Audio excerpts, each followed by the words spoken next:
The millionaire discovered the maid's pregnancy after overhearing her conversation with her grandmother.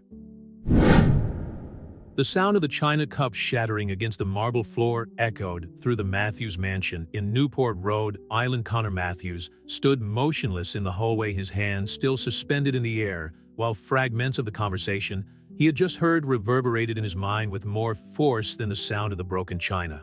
"I'm pregnant, Lady Eleanor, and the father is your grandson." Avery Thompson's words, spoken in an anguished whisper to her grandmother, came through the ajar office door like a straight arrow. Connor felt his blood run cold in his veins, memories of the night of the Matthews Foundation charity ball flooding his consciousness. Eleanor Matthews, the matriarch of the family, maintained her aristocratic posture, even in the face of the bombastic revelation.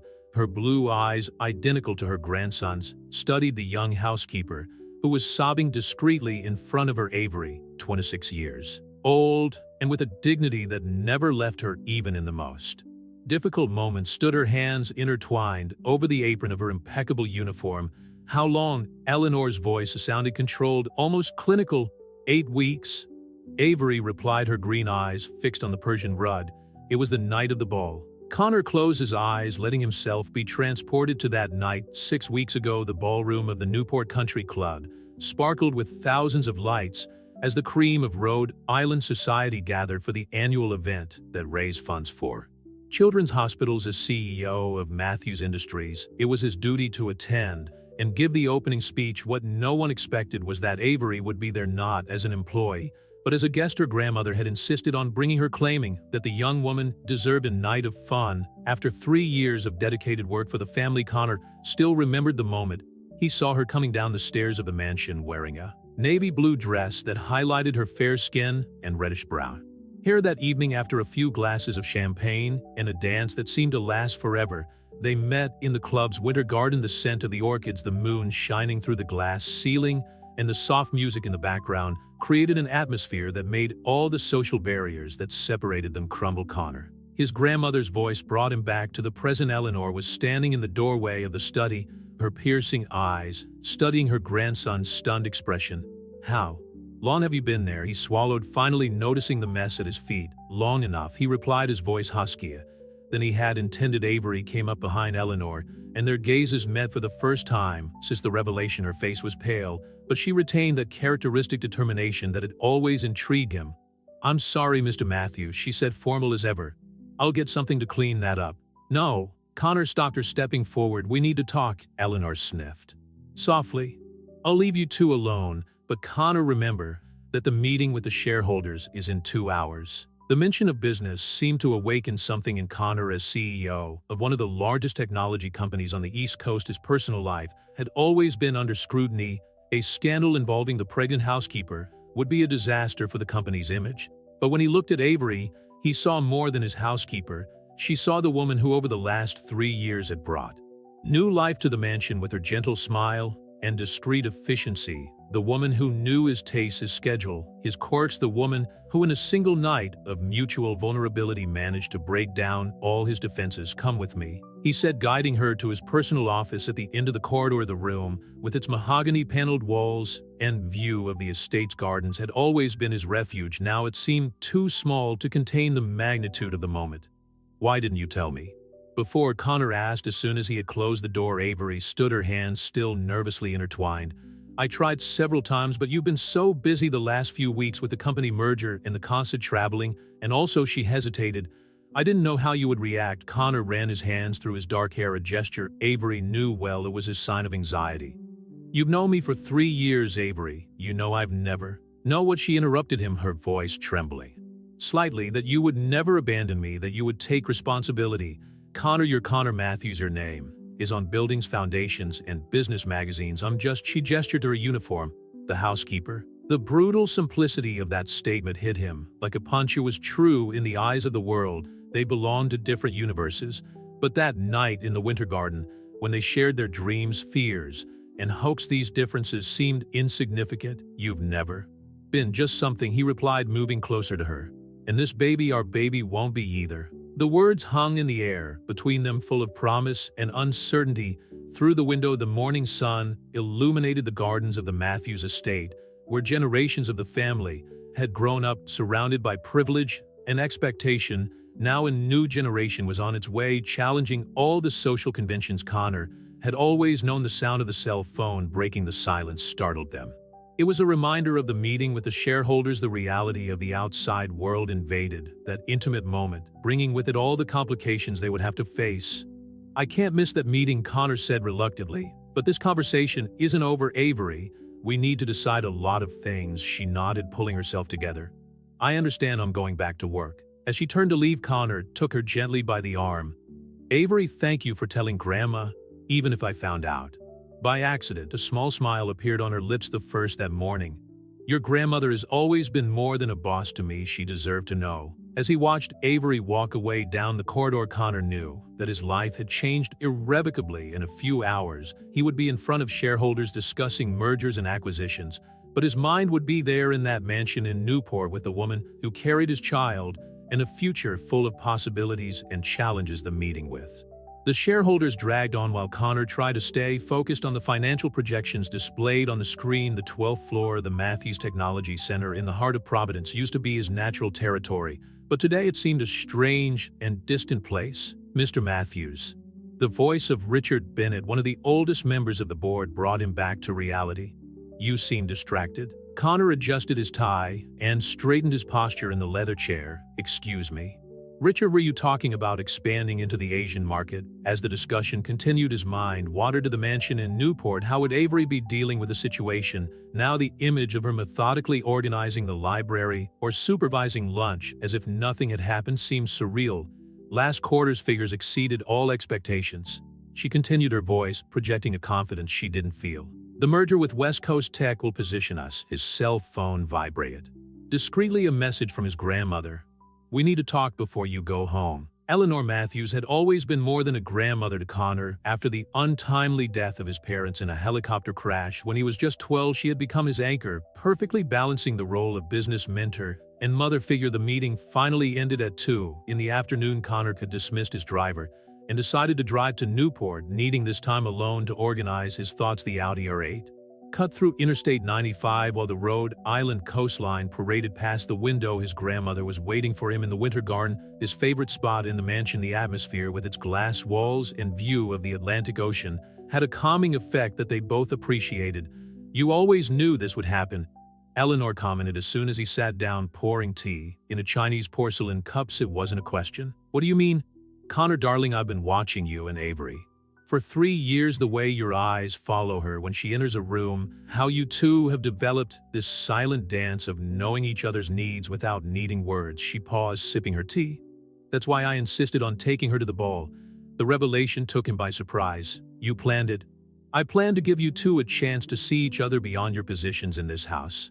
Eleanor placed her cup on the table. "What I didn't plan was a grandson so slow to recognize his own feelings." Connor couldn't help a wry smile. "What now? The council will go crazy when they hear the press will have a field day. CO knocks up housekeeper scandal in the Matthews family." "Since when do you care what other people think?" Eleanor arched an eyebrow.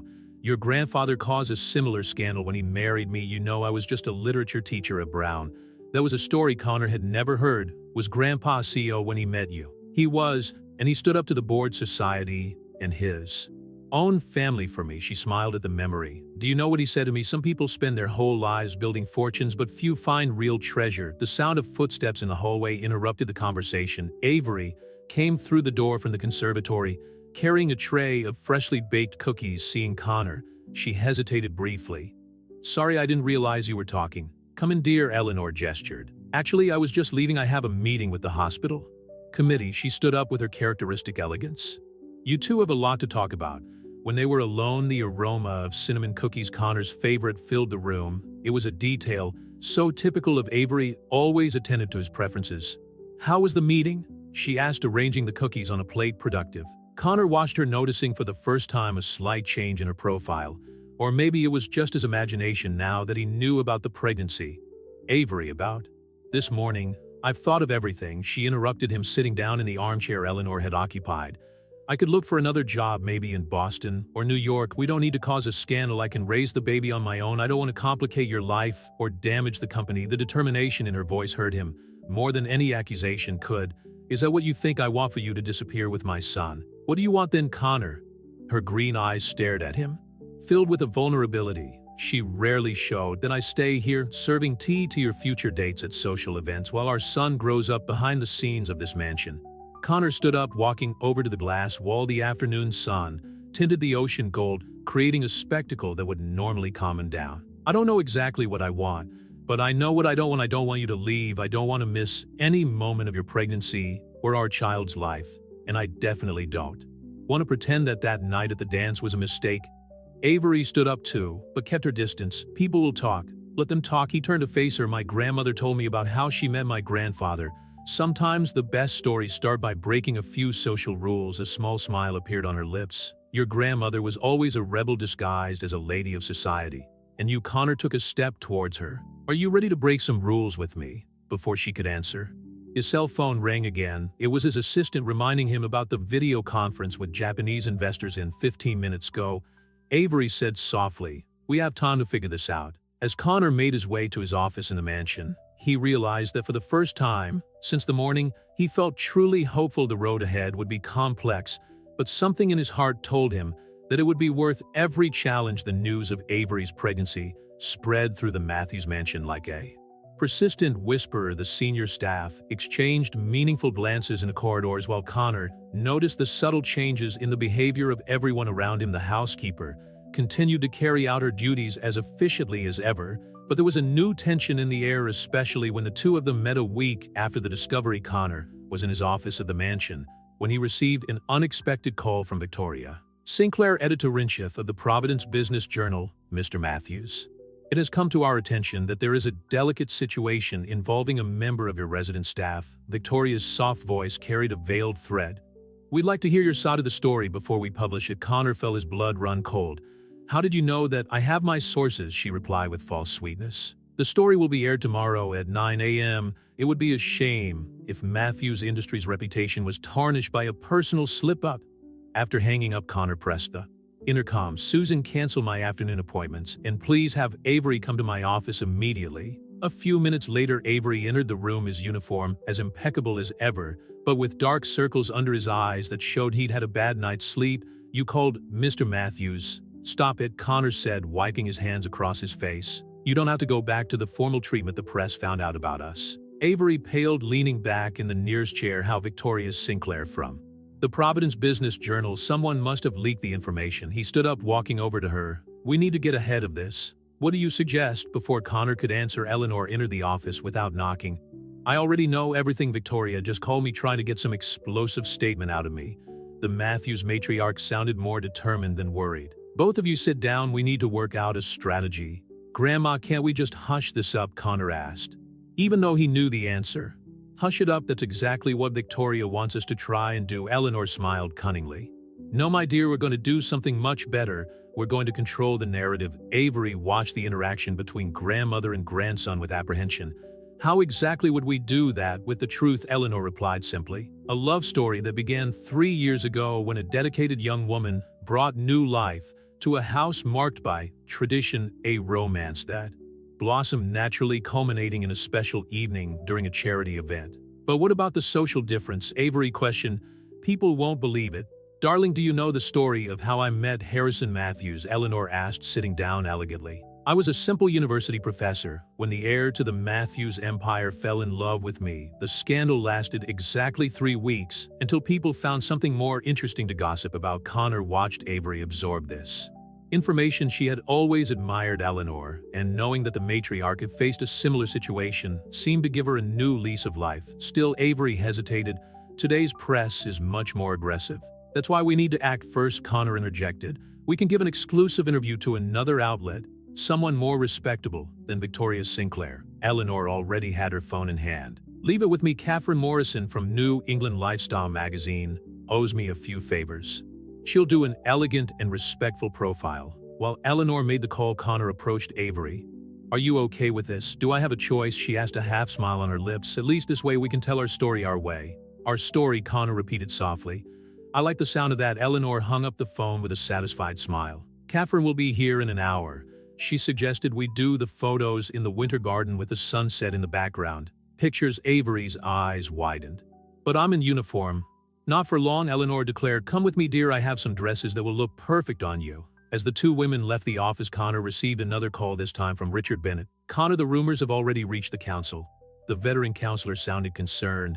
We need an emergency meeting tomorrow at 8 a.m. Richard, before Victoria's story goes to air. Connor replied with a confidence he didn't entirely feel. I have something important to tell everyone. When he hung up, he found his grandmother standing in the doorway. The council? Yes, but for the first time I'm not worried about what they think. Connor smiled. I learned from Grandpa that some things are more important than appearances. Eleanor moved closer, adjusting her grandson's tie with motherly affection. Harrison would be proud of you. He always said that you had inherited not only your eyes, but also your ability to see beyond social conventions. An hour later, Catherine Morrison arrived with her team. The winter garden was magnificent in the late afternoon, with the setting sun turning the windows into a kaleidoscope of golden colors. Avery emerged wearing a teal dress by Eleanor, which perfectly highlighted her green eyes. Perfect, Catherine murmured, adjusting her camera. The three of you together perfectly represent the union between tradition and modernity, the elegant matriarch, the visionary businessman, and the young woman who has won both their hearts with her authenticity. As they posed for the photos, Connor realized that for the first time since discovering the pregnancy, he felt completely at peace with his decisions. Tomorrow, he would face the council, the press, and any other challenge that came his way. But at that moment, with Avery by her side and her grandmother smiling proudly, she knew she was exactly where she should be. Tell me how it all started, Catherine asked, sitting down with her notepad. Connor and Avery exchanged a complicit glance. Before beginning their story, sometimes the biggest scandals turn into the most beautiful love stories. The next morning, the Matthews Industries office was buzzing with the nervous energy that precedes big events. Connor arrived at 730, determined to face the board with the same dignity his grandmother had shown decades ago. Good morning, Mr. Matthews. His assistant Susan Parker greeted him with a strained smile. The meeting room is ready and all the board members have confirmed their attendance. Connor nodded, adjusting the burgundy tie Avery had chosen for him. That morning, the simple domestic gesture had taken on new meaning now that their relationship was about to go public. The Catherine Morrison story is now online, Susan informed him, handing him a tablet. It's surprisingly positive. The article, entitled Love Beyond Conventions, the Matthews news story, occupied the front page of New England Lifestyle magazine. The photos perfectly captured the essence of who they were: a modern family defying expectations. The main image showed Connor and Avery in the winter garden with Eleanor sitting elegantly between them, the three of them smiling with genuine happiness. Mr. Matthews, Richard Bennett intercepted him in the hallway. Can we talk before the meeting? Connor followed him into a private room. Richard, who had worked with his grandfather for 2 decades, looked more concerned than disapproving. I read the story. I must admit it was a smart move to get ahead of the tabloid press. It was my grandmother's idea, Connor replied, pouring himself a cup of coffee.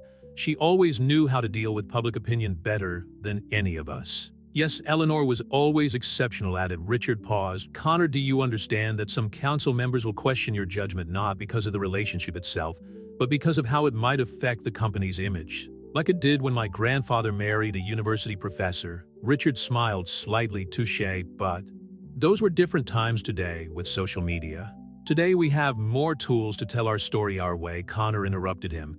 And I'm not asking the council for permission, I'm just communicating a personal decision that has already been made. At 8 a.m. sharp, Connor entered the boardroom. 12 faces stared at him with expressions that ranged from curiosity to concern. On the main screen, the New England Lifestyle magazine article was projected. Ladies and gentlemen, Connor began, his voice firm.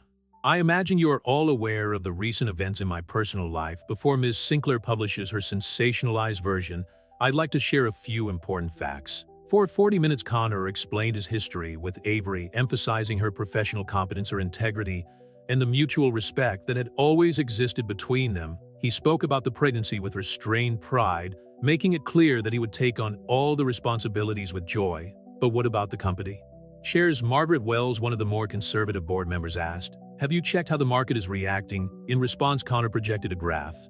Our shares are up 2% since the Morrison story was published. The public is responding positively to the transparency and the genuine love story. Love? Margaret arched an eyebrow. Yes, Margaret, love. Connor leaned across the table. The same kind of love that made my grandfather defy this very council 40 years ago.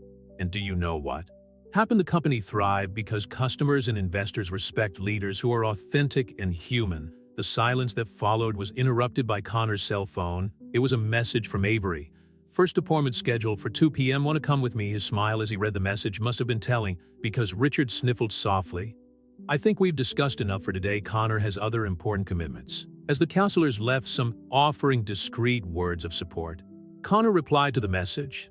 I wouldn't miss it for the world. In the office of Dr. Rachel Anderson, one of Rhode Island's leading obstetricians, Connor held Avery's hand as they watched the first ultrasound image of their son. Everything is perfectly normal, the doctor smiled, pointing to the small shape on the screen. Do you want to hear the heart? The rhythmic, accelerated sound filled the room, making Avery's eyes fill with tears. Connor felt something shift inside him, an absolute certainty that all the battles he had faced that morning and all the ones yet to come were worth it for this moment. I think he's got his groove on, Avery joked, squeezing Connor's hand. Leaving the office, they found some photographers waiting. Victoria Sinclair's story had been published, but its impact had been minimized by the positive story Eleanor had helped build. Would you like some lunch? Connor asked, ignoring the flashes. I know a quiet place downtown. Actually, Avery hesitated. Your grandmother invited me to a special tea. I think she wants to show me some family albums. Connor smiled, imagining his grandmother sharing stories of the time when she herself had defied social conventions. Eleanor was in her own unique way passing the baton to the next generation of strong women in the Matthews family. In that case, he kissed Avery's forehead, gently, not minding the photographers. I'll see you at home later. I have some ideas about changes in your room that I'd like to discuss.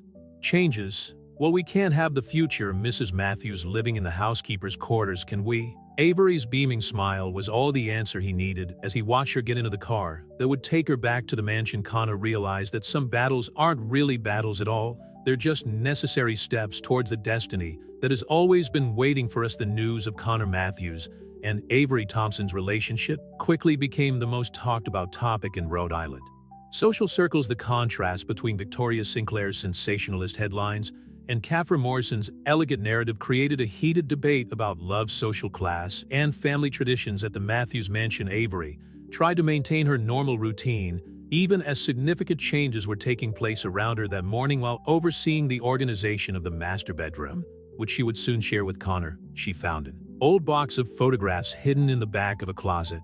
You found a treasure, Eleanor commented quietly, appearing in the doorway. Harrison kept those photos like holy relics. Avery watched the matriarch approach with her characteristic elegance, noticing how her eyes sparkled at the sight of the old photographs. Are they from the beginning of your relationship? Some of them are. Eleanor sat down in the armchair by the window, beckoning Avery to join her. Look at this one. It was taken the day Harrison officially introduced me to Newport society. The yellowed photograph showed a young Eleanor radiant in a cocktail dress next to a surprisingly informal Harrison Matthews, both laughing at something out of frame. The official photographer was horrified by our lack of composure. Eleanor laughed softly, but Harrison always said this was his favorite photo because it captured our true essence. You look so happy, Avery observed, unconsciously stroking her still, imperceptibly modified belly. And we were, despite everything, the mean comments, the doors that closed, the invitations that stopped coming. Eleanor picked up another photograph. But you know what we discovered? The people who really mattered stayed by our side. The sound of footsteps in the hallway announced the arrival of Connor, still in his business suit. Family reunion without me. We were just having a history lesson. Eleanor smiled, showing the photographs to her grandson. Memories of another time when the Matthews scandalized society. Connor sat on the arm of the armchair, where Avery was her familiar scent, bringing immediate comfort. How was your day? He asked softly. Quiet, all things considered. Avery hesitated before continuing. I did get some interesting phone calls, though. What kind of calls? Connor frowned. 3 magazines wanting exclusive interviews, 2 morning TV shows, and she bit her lip and offered to write a book on how to conquer a billionaire. Eleanor couldn't hold back a laugh. Oh dear, wait until the invitations to charity events start arriving. Suddenly, everyone will want the inspiring story of the housekeeper who won the CEO's heart at their dinner parties. We don't have to accept any of that, Connor assured her, noticing Avery's discomfort. In fact, Eleanor interjected, I suggest we strategically accept a few invitations. The Children's Hospital Summer Ball, for example, would be perfect for your first official appearance as a couple. Avery looked at Connor for guidance. He smiled encouragingly. It would be? Appropriate considering it was at a charity event that it all began, and this time Eleanor added with a mischievous twinkle in her. You don't have to hide in the winter garden. The blush on Avery's cheeks made Connor laugh. Grandma, did you know the whole time? Honey, I may be old, but I'm not blind. Besides, it was my idea to put those special orchids in the garden. That night perfume always had an interesting effect on people. The matriarch's confession provoked laughter in all three of them, breaking any remaining tension. The moment was interrupted by Mrs. Sullivan, the cook, announcing that dinner was served in the traditionally formal dining room. There was a different atmosphere. That evening, Avery for the first time sat next to Connor, no longer as an employee, but as part of the family. The subtle but significant change did not go unnoticed by the house staff. We need to discuss the engagement party, Eleanor commented casually between bites of grilled salmon. Connor almost choked on his wine. Grandma, we haven't even— Oh, please, Eleanor interrupted him with an elegant gesture. Don't tell me you haven't been carrying that ring of your great-grandmother's in your pocket for days, waiting for the perfect moment. It was Avery's turn to almost choke as Connor cast an exasperated glance at his grandmother. How do you always know everything? Years of practice, dear, years of practice. Eleanor smiled with satisfaction. Besides, I saw you going through the office safe last night. Avery looked between the two of them, her heart racing. What ring? Connor sighed, surrendering to the moment. This wasn't how he'd planned to propose, but his grandmother always had a knack for speeding things up. Rising from his chair, he knelt beside Avery, pulling a small velvet box from his jacket pocket. I was hoping for a more private moment, but he opened the box, revealing a delicate platinum ring with a rare blue diamond. Avery Thompson, would you do me the honor of officially becoming a Matthews? The tears in Avery's eyes reflected off the chandelier lights as Eleanor discreetly signaled for the staff to leave the room, giving the couple privacy. Yes, Avery whispered, her voice laced with emotion. Yes, I do. As Connor slid the ring onto his fiancée's finger, Eleanor watched the scene with satisfaction. Once again, true love had proved stronger than social conventions in the Matthews family. The front page of the Providence Journal featured a photo of Avery's engagement ring with the headline, "The ring that defied tradition, the story behind the Matthews jewel." The surprisingly respectful article detailed the history of the rare blue diamond that had belonged to Connor's great-grandmother and now adorned the finger of a former housekeeper. I can't believe Victoria Sinclair wrote something positive, Avery commented over breakfast, leafing through the paper while munching on toast with strawberry jam. But she didn't write it, Eleanor explained, satisfied. After our exclusive interview with Catherine Morrison went viral, the editor-in-chief assigned another journalist to cover it. Apparently, love stories sell more than scandals nowadays. Connor, who was trying to balance a video conference with Asian investors and his morning coffee, smiled when he heard the comment. The last few weeks had been a roller coaster of emotions and adaptations. The most significant change was seeing Avery gradually assume her new role in the family, even though she was still struggling with old habits. Honey, Eleanor called softly when she saw Avery get up to collect the dishes. Let Mrs. Sullivan take care of that. We have a meeting with the event planner in an hour. Sorry, Avery blushed slightly, force of habit. Speaking of habits, Connor interjected, turning off his laptop. I booked a penthouse at the Ocean House for the weekend. I thought we could use a bit of relaxation away from the spotlight. The Ocean House, a luxurious historic resort in Watch Hill, was famous for its discretion and spectacular views of the Atlantic. It was also the place where Connor's parents had spent their honeymoon, a detail that didn't escape Eleanor's attention. Excellent choice, the matriarch approved, but first we have to finalize some details for the official announcement of the engagement. The party will be in 2 weeks, and there's a lot to be decided. Connor's cell phone rang. It was Richard Bennett again. Connor, the second core figures are in, and there's something we need to discuss in person. I'm on my way, he replied, getting up and kissing Avery softly. See you tonight. Actually, Eleanor interrupted, Avery has a doctor's appointment at 4. I thought you might like to be there. Connor looked at his Patek Philippe watch, a graduation present from his grandfather. I'll reschedule the afternoon meeting in Dr. Anderson's office. Avery lay on the gurney for another ultrasound. Connor held her hand, still amazed at how something so small could cause such a profound change in their lives. Do you want to know the sex of the baby? The doctor asked, moving the transducer over Avery's slightly rounded belly. The couple exchanged a complicit glance before nodding in unison. Congratulations, you're expecting a girl. The news hit Connor like a wave of unexpected emotion. A daughter, a little princess who would combine her mother's strength of character with a Matthews legacy. A little girl, Avery whispered, tears of joy streaming down her cheeks. Eleanor will be ecstatic. In fact, when they broke the news to the matriarch over dinner, Eleanor could barely contain her excitement. "A Matthews girl, I can already imagine her wearing her great-grandmother's pearl necklace on her debut." Grandma Connor laughed. "She hasn't even been born yet. It's never too early to plan for the future," Eleanor replied with an enigmatic smile. "Speaking of which, Avery dear, tomorrow we have a meeting with the board of the Matthews Foundation. As the future president, you should start familiarizing yourself with our projects." Avery almost choked on her cranberry juice. "Present of me." "Naturally," Eleanor confirmed as if it were obvious.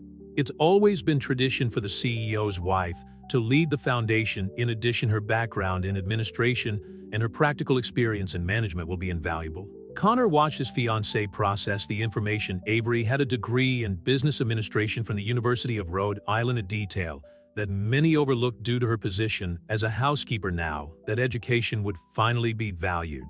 "But what about you, Avery?" asked Eleanor. "You've done an incredible job at the foundation. It's time to pass the baton," Eleanor smiled. "Besides, I intend to devote myself fully to the role of great-grandmother Owl." Later that evening, as they walked through the mansion's gardens under a starry sky, Connor noticed that Avery was unusually quiet. "A penny for your thoughts. I was thinking about how quickly everything has changed," she replied, stopping to admire the orchids in the winter garden, the same ones that had witnessed the beginning of their story. "Sometimes I wonder if I'm up to all this." Connor hugged her from behind, his hands resting protectively on the small bulge in her belly. "You've always been up to it. You just needed the right opportunity to show it to the world." The soft sound of music coming from the music room reached them. Eleanor playing on the piano, an old lullaby that used to lull Connor as a child. "Our daughter is going to be lucky," Avery murmured. "Having Eleanor as a great-grandmother, you as a father, and you as a mother," Connor added. "The strongest, most determined woman I've ever met, who wasn't afraid to defy convention for love." The kiss they shared under the stars was interrupted by Connor's cell phone. Yet another message from Richard Bennett about the quarter's figures. But for the first time in his professional life, Connor decided that it could wait. Some things were more important than financial statements and board meetings. There in the winter garden, where it all began, he had everything that really mattered: love, family, and the promise of a bright future, not just for the Matthews, but for everyone who dared to believe that true love knows no social barriers. Autumn arrived in Newport, bringing with it a palette of golden colors and a series of changes at the Matthews mansion. The housekeeper's old suite was being completely renovated to become the baby's room, while Avery was adjusting to her new life in the master bedroom with Connor. "What do you think of this shade of sage green for the walls?" asked the interior designer, presenting color swatches to Avery, who was comfortably settled in the armchair by the window. "It's perfect," she replied, imagining her daughter growing up in that space. "It matches the antique furniture," Eleanor offered. The Victorian cradle that had cradled 3 generations of Matthews was being restored, a meaningful gift from the matriarch that symbolized Avery's complete acceptance into the family. Connor entered the room, still wearing his business suit but with his tie loosened, a sign of a particularly challenging day at Matthews Industries. "How was the meeting with the Chicago investors?" Avery asked, noticing the lines of tension around his eyes. "Complicated. The merger with West Coast Tech is meeting more resistance than we expected." He moved closer, kissing her forehead softly. "But nothing we can't handle." "How is our princess today?" "Restless." Avery smiled, guiding his hand to her belly, where the baby's movements were increasingly noticeable. "I think she's inherited your inexhaustible energy." The decorator discreetly left, leaving the couple to share this intimate moment. Connor knelt beside the armchair, keeping his hand on Avery's belly. As he looked at the color swatches scattered on the floor, sage, he murmured, approving of the choice, like her mother's eyes. "Actually," Eleanor interrupted, entering the room with her usual elegance, "they're the same as your great-grandmother Charlotte's eyes. Her portrait is still in the library." Avery had never noticed this resemblance, but now that Eleanor had mentioned it, he remembered the imposing portrait of the former matriarch of the Matthews with her penetrating sage-green eyes. Speaking of the library, Eleanor continued, "The foundation documents are ready for your review." Avery Catherine Morrison called too. She wants to do a follow-up story on the transformation of Newport's modern Cinderella. "I'm not sure I like that comparison."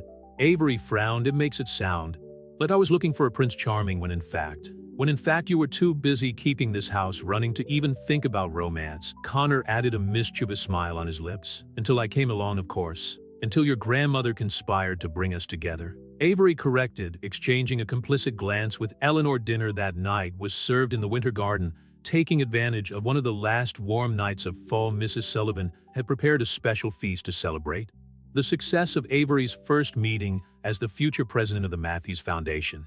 The board members were impressed with your ideas for expanding the scholarship program, Eleanor commented, helping herself to grilled salmon, especially the proposal to include technical and vocational courses. These are opportunities that make a real difference to people's lives. Avery explained her passion for the project evident. Not everyone has the chance to attend traditional universities, but everyone deserves a quality education.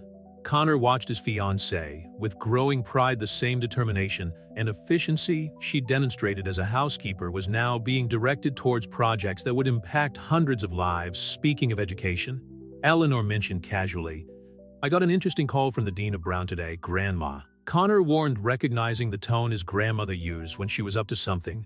"Why, dear, may I not mention that your alma mater is interested in honoring Avery with an honorary doctorate? After all, her story is an inspiring example of perseverance." And Eleanor, Avery almost choked on her juice. "That's I can't." "Of course you can," the matriarch insisted.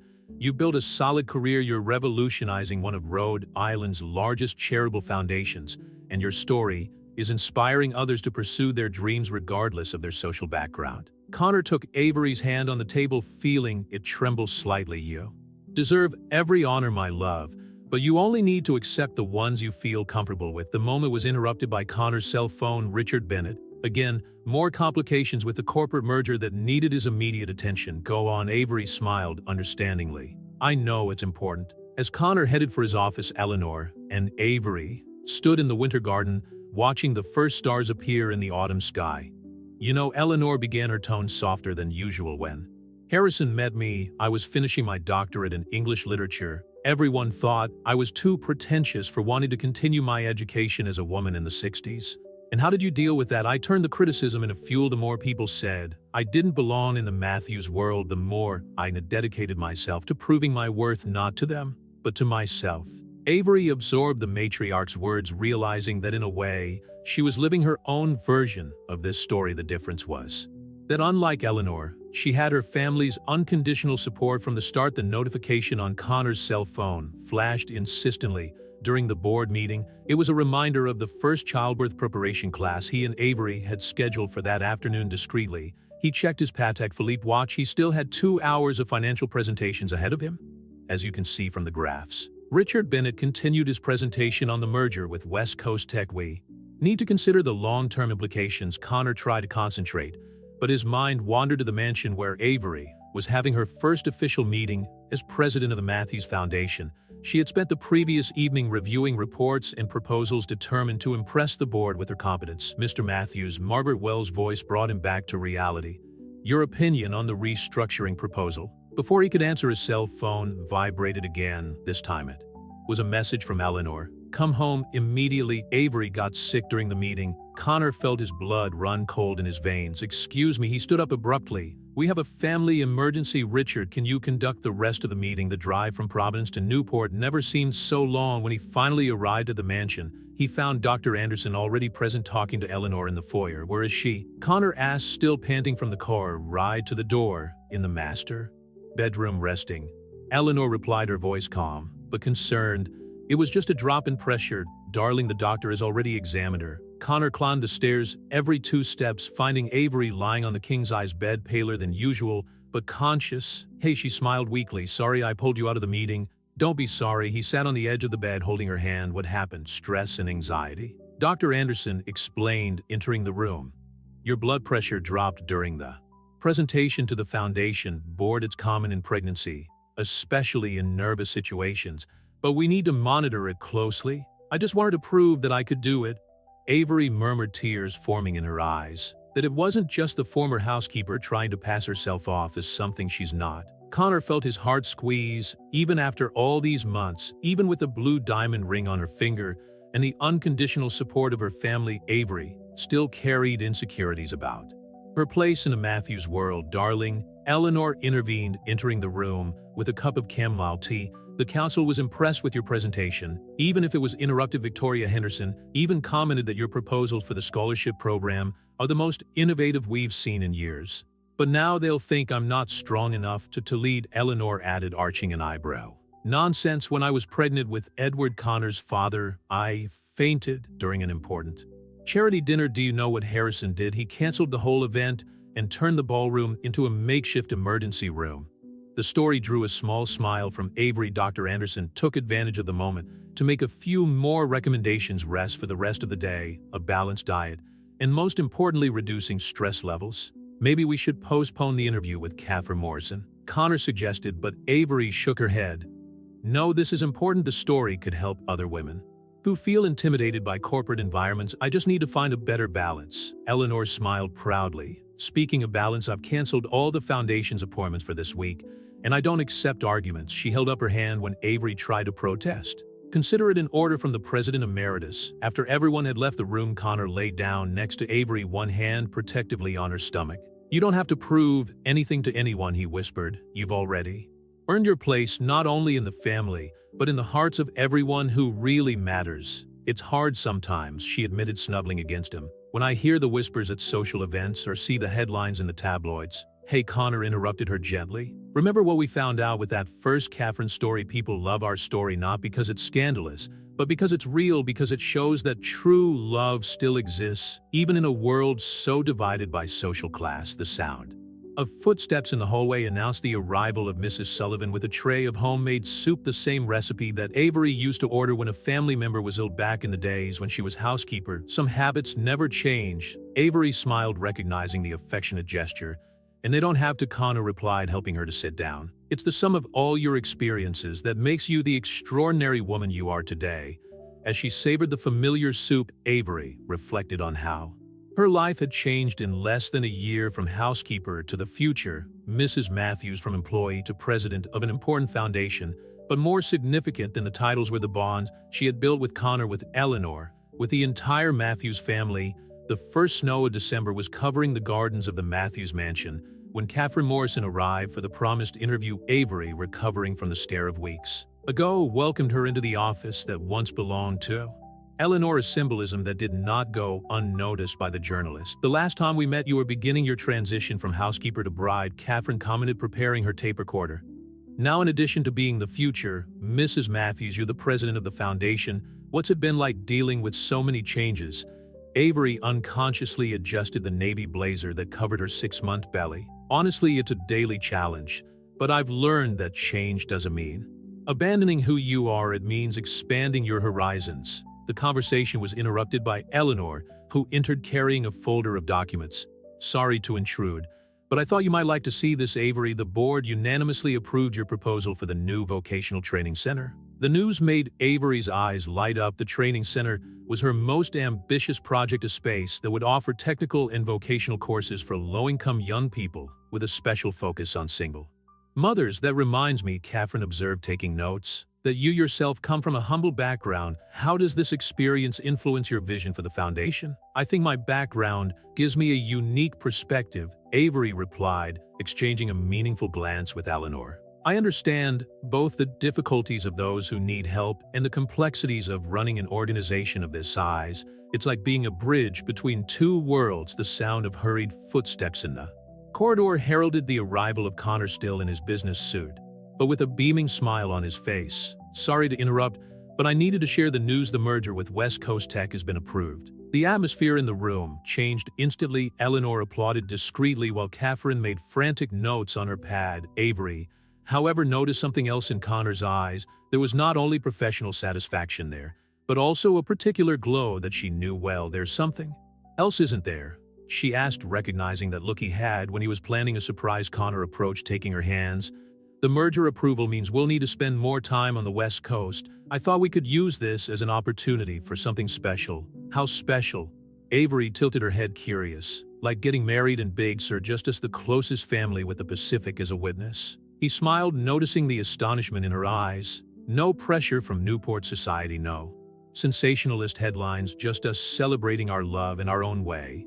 Catherine Morrison seemed on the verge of exploding with journalistic enthusiasm, but kept her professional composure. Eleanor, on the other hand, didn't hold back a knowing smile. It was my suggestion, the matriarch admitted. After the scare with your pressure, I realized that we needed to rethink the big celebration that was being planned here. Besides, she added with a mischievous twinkle in her eye, Harrison and I are also getting married away from the Newport spotlight. Avery felt tears forming in her eyes. Damn pregnancy hormones. But what about tradition, the social commitments? The only tradition that matters is that of true love, Connor replied, gently wiping a tear from her cheek. And as for social engagements, well, we can have a formal reception when we get back. Catherine, who had discreetly turned off her recorder, sniffled softly. Perhaps we should continue the interview another day. You seem to have a lot to plan. No, please stay. Avery insisted, pulling herself together. This is also part of our story, isn't it? How we're redefining what it means to be a Mathews family in the 21st century. The journalist smiled, turning her recorder back on. So tell me more about Big Sir. How did this idea come about? Connor sat next to Avery on the sofa, one hand resting protectively on her stomach. It's a special place for us. We took a business trip to San Francisco 2 years ago, and during our time off we drove up the coast to Big Sur. It was the first time I saw Avery truly relax, free from the expectations and protocols of the mansion. I remember, Avery smiled at the memory. You insisted on stopping at every viewpoint to take pictures, even though you were late for a video conference. And it was worth every second of the scolding I got from the investors, Connor laughed. It was on that trip that I realized there was something special between us, even if I didn't know exactly what yet.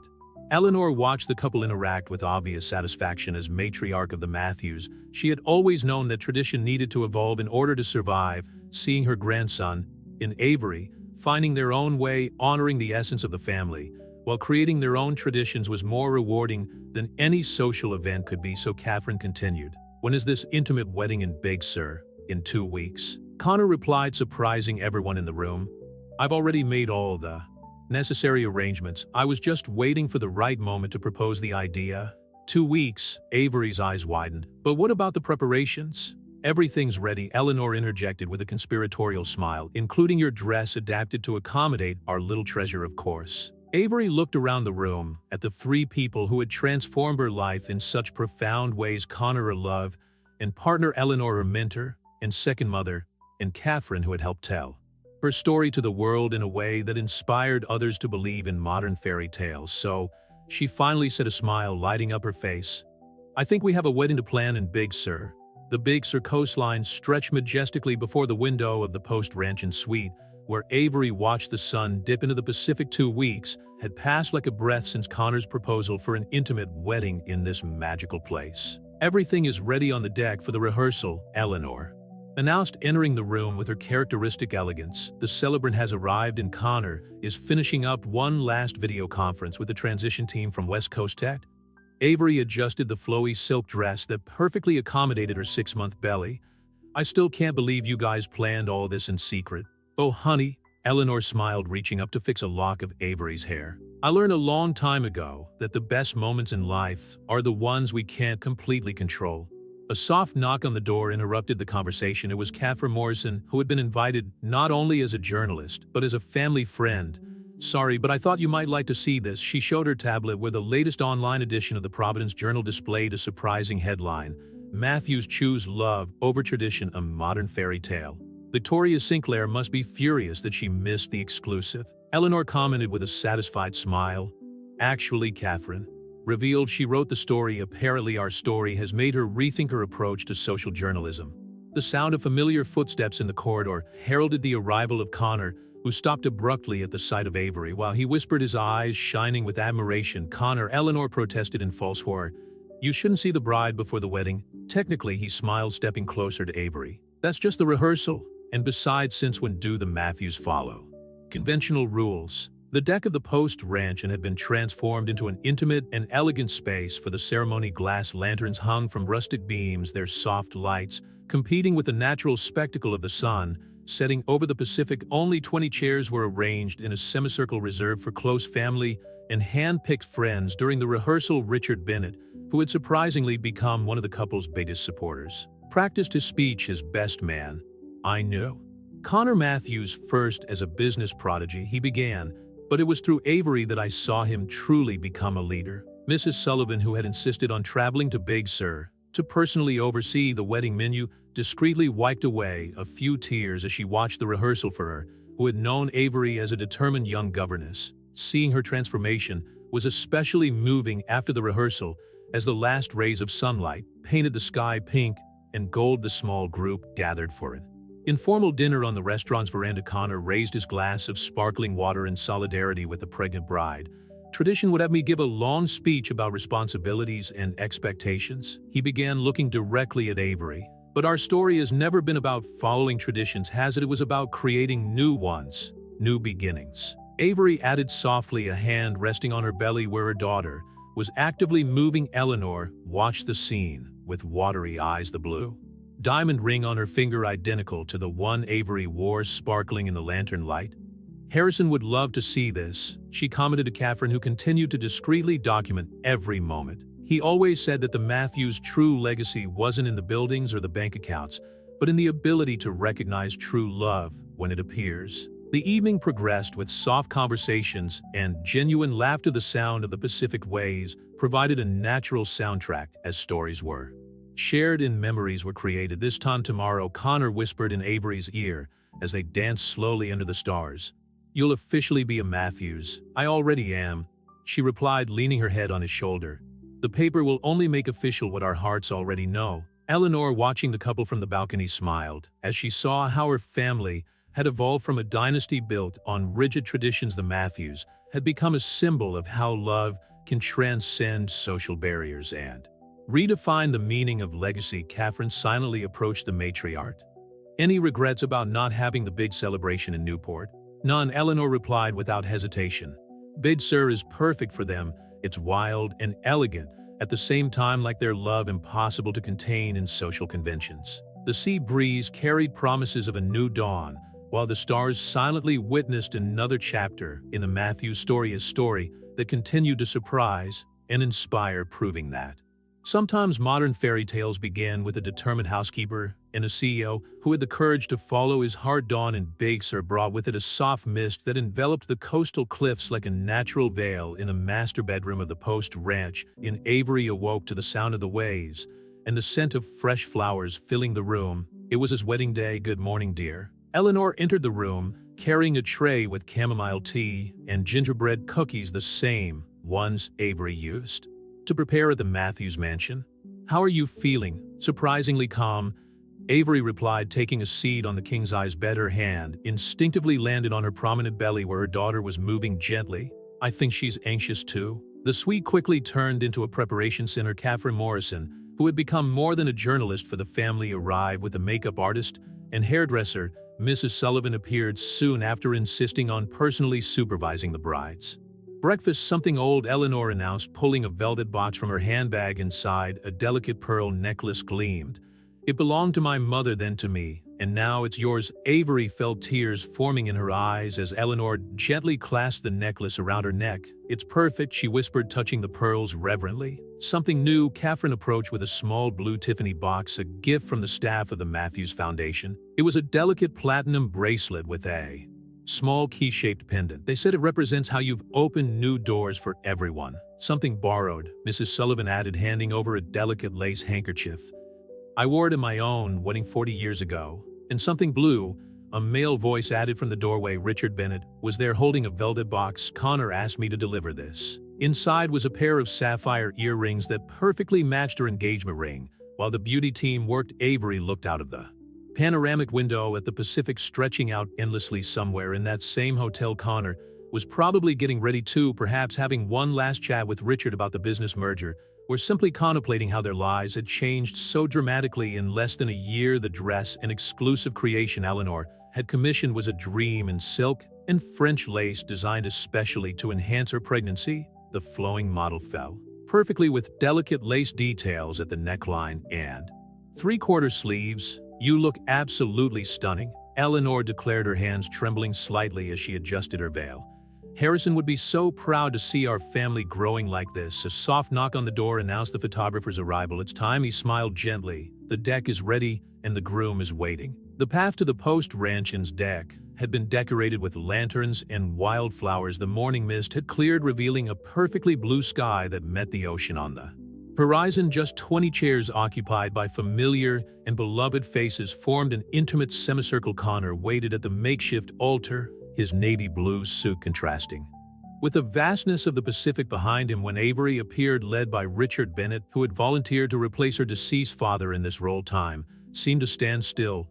"Oh my God," Connor whispered, his eyes glistening with restrained tears. The celebrant, a retired judge who was a friend of the Matthews family, smiled as he saw the couple come together. "We are here today," he began, "not just to celebrate a union, but to witness how true love can transcend all barriers." Vows were exchanged with voices choked with emotion. Connor spoke of how Avery had transformed not only the Matthews mansion, but his own life, bringing purpose and love where before there was only duty and tradition. Avery, for her part, shared how she had learned that sometimes modern fairy tales begin not with a ball, but with small moments of kindness and mutual understanding. "With this ring," Connor declared, sliding a platinum ring onto Avery's finger, "I promise to honor not only our love, but also your strength, your determination, and your ability to see the best in everyone around you." "With this ring," Avery replied, her hands trembling slightly as she placed the ring on Connor, "I promise to be by your side, not only as a wife, but as a partner in every way, building together a legacy of love and understanding." When the judge declared them man and wife, the sound of the Pacific waves seemed to applaud, mingling with the tears and smiles of those present. Eleanor was the first to hug them, followed by Richard, Catherine, and all the other guests who had been part of this extraordinary journey. The reception, after the ceremony in Big Sur, was moved to the Sierra Mar restaurant with its glass walls offering a panoramic view of the Pacific Ocean. Connor and Avery, now officially Mr. and Mrs. Matthews, shared their first dance as a married couple to the sound of "At Last" by Etta James. "You know what's funny?" Avery whispered in Connor's ear as they danced. "A year ago, I was organizing events like this, not starring in them." Connor smiled, pulling her closer. "And now you're the star, not just of this party, but of my whole life." From her privileged spot at the head table, Eleanor watched the couple with obvious satisfaction. Next to her, Richard Bennett was tasting the menu specially prepared by Mrs. Sullivan for the occasion. "They remind me so much of Harrison and you," Richard commented, his eyes following the newlyweds. The same courage to defy expectations, the same sparkle in their eyes. Eleanor instinctively touched her own blue diamond ring, twin to the one Avery now wore. "Harrison always said that traditions are only valuable when they serve love, not when they imprison it." Catherine Morrison, who alternated between being a guest and a documentarian at the event, discreetly captured these intimate moments with her camera. Her next story promised to be more than just wedding coverage. It would be a testimony to how love can transform not just individuals, but entire institutions. Mrs. Matthews, one of the West Coast tech executives, approached Avery. "Excuse me, I'm still getting used to your new title. I'd like to discuss some ideas about expanding the foundation to the West Coast." Before Avery could respond, Connor softly interjected, "Today is not a day for business, Marcus. My wife deserves to enjoy her wedding party without corporate worries." The word "wife" came naturally from Connor's lips, as if he had been waiting his whole life to say it. Avery felt her heart racing. Or maybe it was her daughter wriggling excitedly in her womb. "Is everything okay?" Eleanor asked, noticing Avery touching her belly. "Yes, she's just very restless today. I think she's celebrating too." Mrs. Sullivan approached with a plate specially prepared for the bride. "Your favorites, dear, grilled salmon with asparagus and that herb sauce you always praised when you made it for the family." The intimacy of that gesture, the former cook serving the former housekeeper, who was now the new Mrs.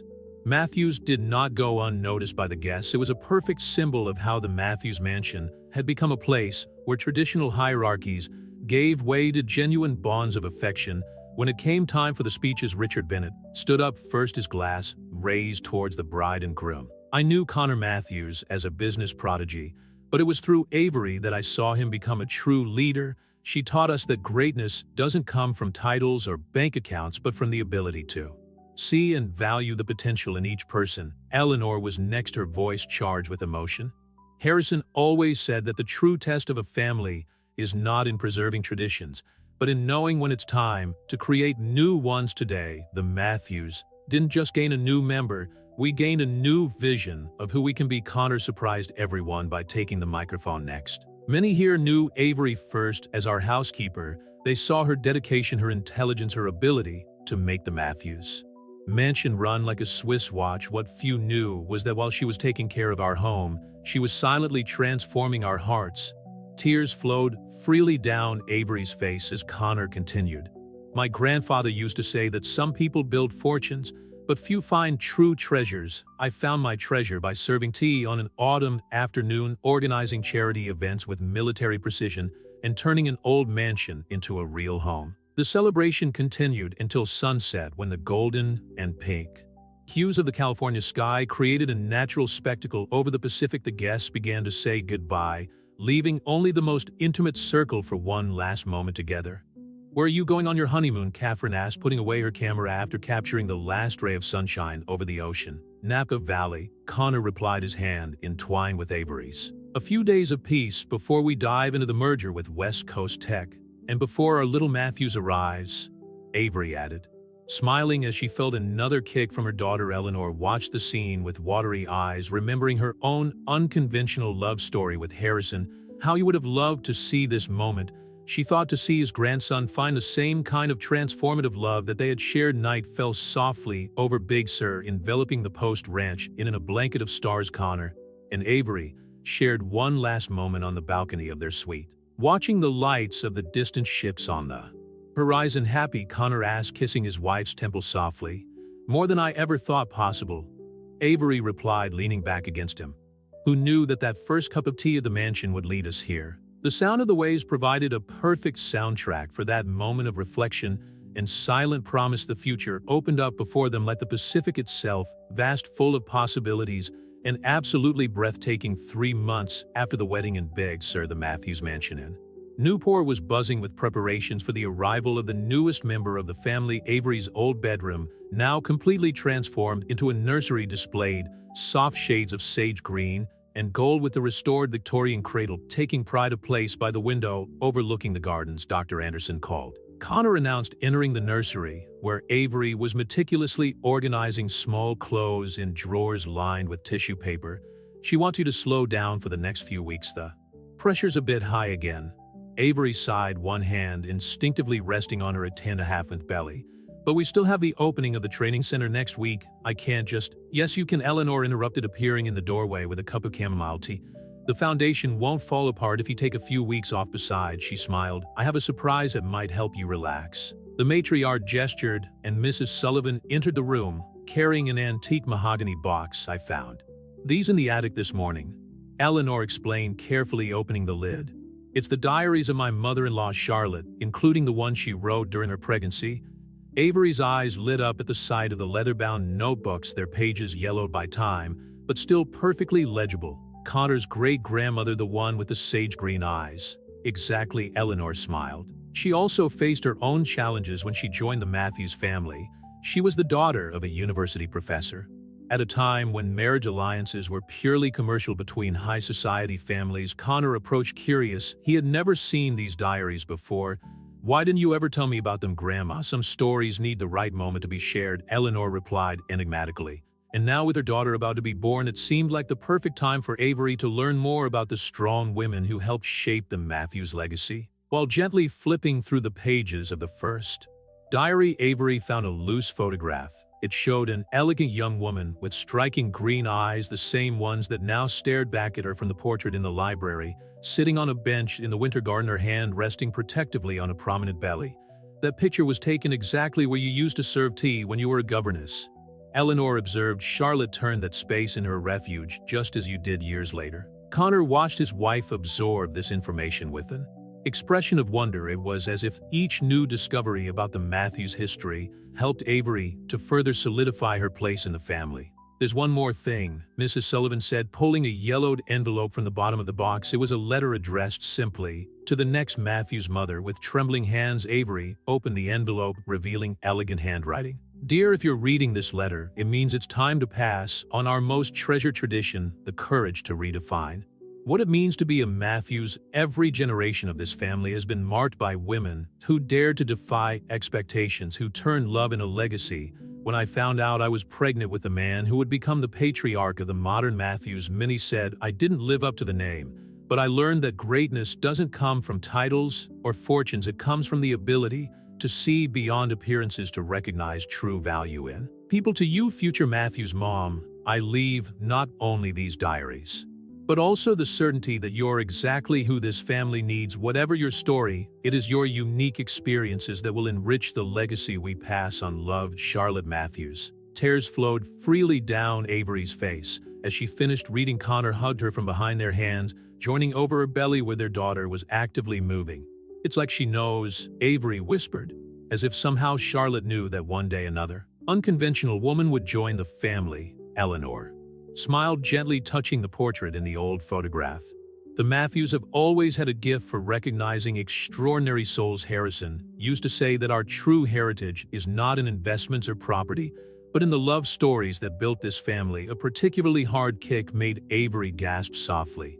"I think someone is eager to be part of that story too." She smiled, guiding Connor's hand to feel her daughter's movements. "She already is," Connor replied, kissing his wife's temple softly. "Each generation of Matthews brings something new, something unique. Our little Charlotte will be the first to be born to a union that proves true love transcends all social barriers." The name chosen for their daughter, a tribute to the sage green-eyed great-grandmother who had left a legacy of courage and acceptance, now seemed even more meaningful. It was a bridge between the past and the future, between tradition and change. The moment came on a quiet March evening when the last of the winter flowers still lingered in the gardens of the Matthews mansion. Avery was in the winter garden, rereading Charlotte's diaries, when she felt the first contraction. "Connor," she called quietly, her hand clenching the arm of the Victorian armchair.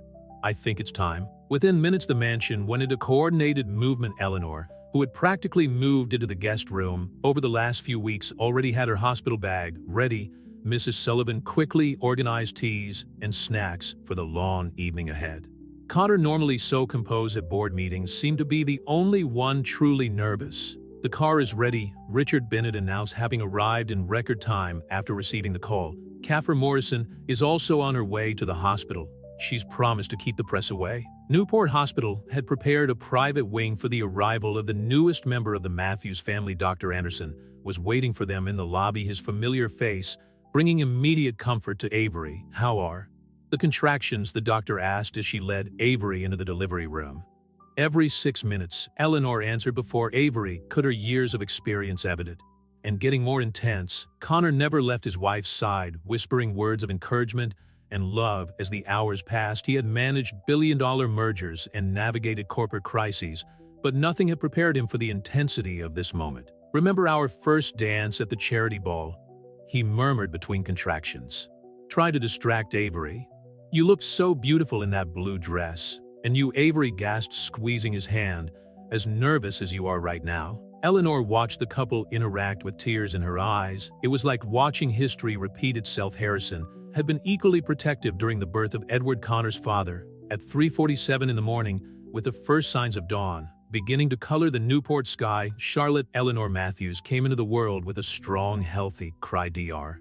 Anderson smiled as he placed her in Avery's arms. "She has the eyes," Connor whispered in amazement, "the same sage green eyes. Charlotte's legacy continues." Eleanor commented softly, watching her great-granddaughter with adoration. News of the birth spread quickly. Catherine Morrison, true to her promise, ensured that the first official family photo was released in a respectful and controlled manner. Avery radiant in the hospital bed, Connor sitting beside him, and Eleanor standing next to them all, gazing lovingly at the little bundle in the new mother's arms. The headline in the Providence Journal the next morning was simple but meaningful: "Welcome Charlotte Matthews, a new generation of traditions." In the days that followed, the Matthews mansion adapted to its newest member. The nursery, with its sage green walls and gold details, became the heart of the house. Mrs. Sullivan prepared special teas for Avery, using the same recipes she had learned from the Matthews' old cook, keeping another small family tradition alive. A week after the birth, Eleanor found Connor in the study,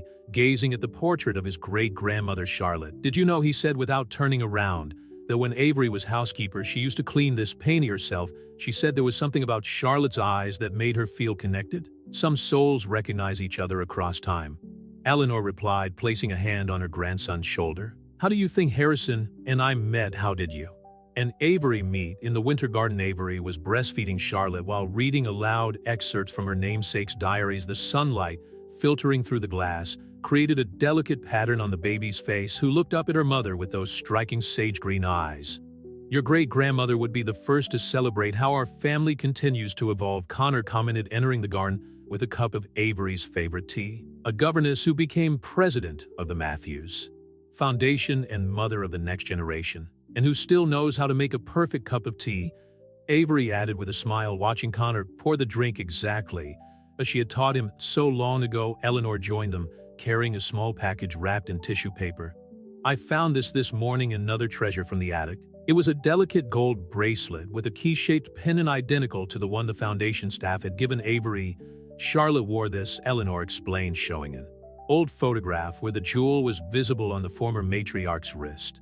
She said it represented how love is the key that opens all gates, even those that society insists on keeping closed. As Charlotte fell asleep in her mother's arms, the sun began to set over Newport, painting the sky in shades of pink and gold. The Matthews mansion, which had witnessed so many stories of love and transformation over the generations, seemed to glow with a special light. To Charlotte, Connor raised his cup in a silent toast.